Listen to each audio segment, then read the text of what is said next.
Bagi saya, Borobudur utamanya adalah sebuah perpustakaan. Buat saya itu sebetulnya justru meningkatkan, ya, meninggikan value itu tadi, gitu ya. Ketika kegiatan spiritual bisa jalan di sana. Jadi sangat-sangat setuju. Universal, satu kekuatan Indonesia untuk menjadi tempat spiritual destination. Inilah jalan Indonesia menjadi pusat dunia dalam bidang budaya, dalam bidang kemanusiaan, interfaith.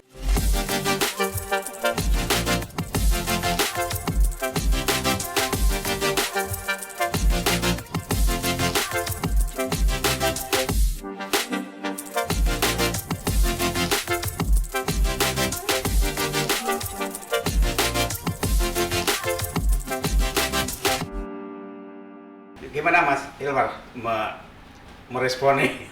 Cocok. Ya, karena kepentingan kalau buat saya rumusnya begini, pelestarian yang paling efektif adalah ketika cagar budaya itu dimanfaatkan. Iya. Ketika dia nggak dimanfaatkan, ya kita lihat ya, bagus, ada renovasi segala macam dilakukan, tapi nggak lama kemudian selesai. Nah, ya mungkin saya mau tambahkan dari penjelasan Pak Darmono tadi, justru itu ya aspek historis atau nilai historis dari Borobudur yang selama ini nggak di-highlight, kita nggak pernah angkat gitu. Iya. Selalu memperlakukan dia sebagai candi, dan mohon maaf kalau ke 4 juta pengunjung 2019, sebagian besar dari mereka saya kira akan datang ke sana cuma senang karena lapangan terbuka. Apakah kemudian punya waktu gitu untuk lihat reliefnya, mempelajari? Enggak gitu. Bagi saya Borobudur utamanya adalah sebuah perpustakaan. Karena latar belakang saya gitu ya. Jadi melihat Borobudur itu seperti lihat perpustakaan besar. Apakah sekarang kalau kita masuk ke perpustakaan bisa tuh duduk-duduk di meja, tidur-tiduran, dan berbuat seenaknya? Kan enggak gitu. Dan ini selama ini nggak pernah ada upaya gitu ya untuk coba deh gitu. Ayo mengambil value ini, kan si UNESCO bilang outstanding universal value. Nilai universal yang luar biasa. Jelas dengan atributnya semua dia kasih gitu. Ini kalau buat saya basis story. Sekarang semua orang ngomong soal storynomics, ya. Gimana ekonomi kegiatan itu bersumber pada story. Ini yang kita nggak pernah garap, atau belum lah selama ini ya, tidak optimal. Jadi kalau buat saya PR besarnya mungkin bukan di segi fisik. Ya. PR besarnya tuh sekarang story apa yang mau dihadirkan dari Borobudur ini. Dan bagaimana kemudian itu akan relate dengan generasi yang lebih muda gitu. Kalau saya pengalaman ya saya kira Pak Darmono juga, kita semua lah pernah ke Borobudur dan lihat kan, orang tuh kan nggak peduli Pak, ya, dia nggak peduli, dia naik gitu mau banyak tangga, mau sedikit tangga, mau apakah itu ada maknanya atau enggak gitu. Jadi buat saya tuh ya rasanya gimana ya gitu, benda bangunan sepenting ini gitu, tapi justru pemanfaatannya mengabaikan nilai pentingnya gitu. Iya. Sekarang gini Mas, saya lihat komunitas Buddhism itu mulai ada antusiasme untuk menjaga, untuk meramaikan, dan mereka sikapnya juga inklusif, tidak ingin monopoli ini milik Buddha, tapi mereka ingin manfaatkan sebagai tempat untuk gathering ritual Buddha dengan welcome pada kelompok-kelompok yang lain. Mungkin itu sebagai amunisi baru untuk mengembangkan. Setuju sekali. Story yang saya bilang tadi gitu, salah satu dimensinya adalah spiritual kan, dan itu ya selama ini juga tidak terjadi. Ya saya kira teman-teman umat Buddha lah yang beribadah di sana kan sering ya pada saat sedang khusyuk apa segala macam orang manjat di atasnya dan nggak peduli sama sekali gitu ya.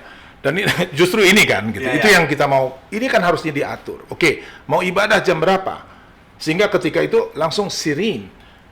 Itu serenity kan penting sekali gitu ya. Nah, itu kan mesti ada waktu yang kita kelola. Ya begitulah manajemen ya di dalam pengelolaan itu sendiri. Gak bisa semuanya cuma ditumpuk terus silakan deh urus sendiri-sendiri, ya pasti rusak.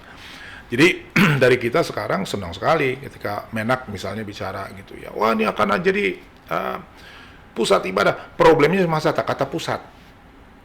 Ya, karena itu dapat reaksi itu di masyarakat. Kok pusat? Maksudnya apa? Dan seterusnya bilang enggak.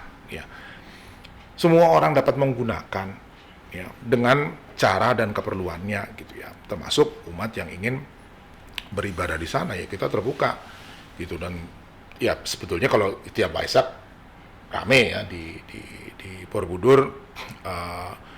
Dan buat saya itu sebetulnya justru meningkatkan, ya, meninggikan value itu tadi gitu ya, ketika kegiatan spiritual bisa jalan di sana. Jadi sangat-sangat setuju. Iya, iya. Saya pernah menghadiri ini Mas, dialog antar agama di Jepang. Saya baru tahu ya, mereka itu takut Borobudur itu dirusak karena dulu pernah mau diledakkan kan.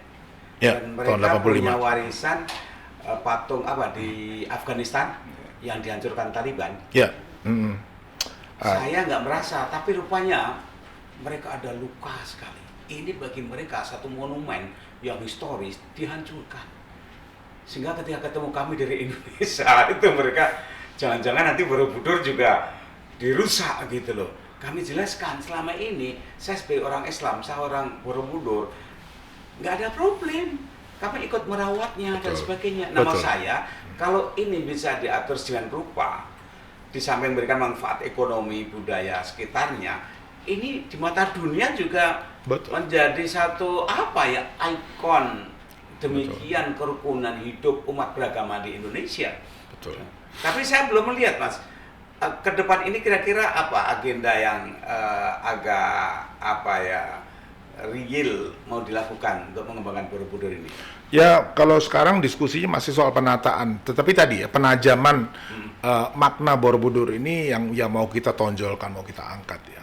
Misalnya tadi betul sekali gitu ya, bahwa Borobudur ini adalah satu bukti kebudayaan yang hebat bukan karena masa lalunya saja, tetapi juga karena masa kininya. Monumen Buddhis terbesar di dunia dijaga oleh sebuah masyarakat yang mayoritas beragama Islam. Ya. Luar biasa. Statement apa lagi yang mau diberikan ya. Jadi dunia tidak tahu ya gitu. Iya, tidak diangkat. Persis itu yang saya maksud. Jadi story tentang Borobudur ini yang begitu banyak gitu. Ini waiting to be developed. Dan ini problem yang saya kira tadi ya gitu. Saya kalau ngomong gini gemes Pak. Bukan apa-apa ya, karena ngerasa waduh ini kok justru yang paling penting ini gitu ya, kita nggak angkat. Itu juga menjadi di relief-reliefnya itu kan cukup jelas soal kapal, bahwa kita sudah berlayar kemana dan seterusnya. Jadi begitu banyak hal cerita dari Borobudur ini, story yang menjadi basis dari pemanfaatannya. Kalau kunci ini kita dapat, gitu. Menurut saya kegiatan-kegiatan lain, apakah nanti pengembangan dan seterusnya akan mengalir dari sini. Itu yang saya bilang dalam beberapa kali pertemuan kita. Outstanding universal value-nya ini harusnya menjadi sumber dari mana begitu banyak kegiatan akan mengalir. Ekonomi, sosial, politik, budaya, dan seterusnya. Ya. Oke, rasanya cukup ini memberikan satu motivasi, inspirasi bagi para pemirsa, pendengar, juga pihak-pihak yang mestinya berkepentingan dan terpanggil. Saya ingin Mas Darmono memberikan satu penutup. Ya, jadi saya ingin cerita aja bahwa saya pernah ajak ke sana Prince Charles, orang kedua dari Partai Komunis Cina, terus wakil dari Paus. Itu hampir waktu yang bersamaan saya ajak naik ke Borobudur. Dan beliau-beliau itu di atas juga berdoa, padahal dari agama yang berbeda. F.X. Sumarno, itu Dekan FKJ, tahun 2007 membuat film mengenai Borobudur yang katanya menurut salah satu majalah Amerika, itu astronot Amerika melaporkan ada sinar terang datang dari Borobudur di outer space ya. Ya, jadi ini kan keajaib. Beliau sendiri Pak F.X. Sumarno ini di sana meditasi pagi-pagi jam 5 pagi, orang Katolik ini. Jadi ini universal, satu kekuatan Indonesia untuk menjadi tempat spiritual destination dari semua agama yang sekarang ini juga mungkin dengan pandemi ini bingung-bingung semua ya masalah ini kan, nah spiritualisme ini. Nah mungkin inilah jalan Indonesia menjadi pusat dunia dalam bidang budaya, dalam bidang kemanusiaan, interfaith ya Mas. Kapan lagi ini mau dimanfaatkan kalau tidak sekarang? Tapi tidak boleh tanggung. Pak Presiden ini harus betul-betul decisive ini ya. Badan otorita ya otoriter, nggak bisa badan otorita kok demokrasi ruding terus kan, nggak selesai. Itu aja, terima kasih. Oke, pemirsa, ini semoga omongan ini tiba di meja Presiden ya. yang saya berharap bisa memberikan satu penyelamatan, bukan legasi. Tidak hanya sekedar legasi, tapi menyelamatkan dan lebih lanjut lagi kreasi dan legasi bagi Presiden dan bagi pihak-pihak tentu yang bertanggung jawab selama ini. Para pemirsa, terima kasih Anda telah bersama kami dan tunggu acara kami yang akan datang. Insya Allah kami akan memberikan satu sajian-sajian yang terus inspiring untuk sumbangsih bagi bangsa kita. Terima kasih.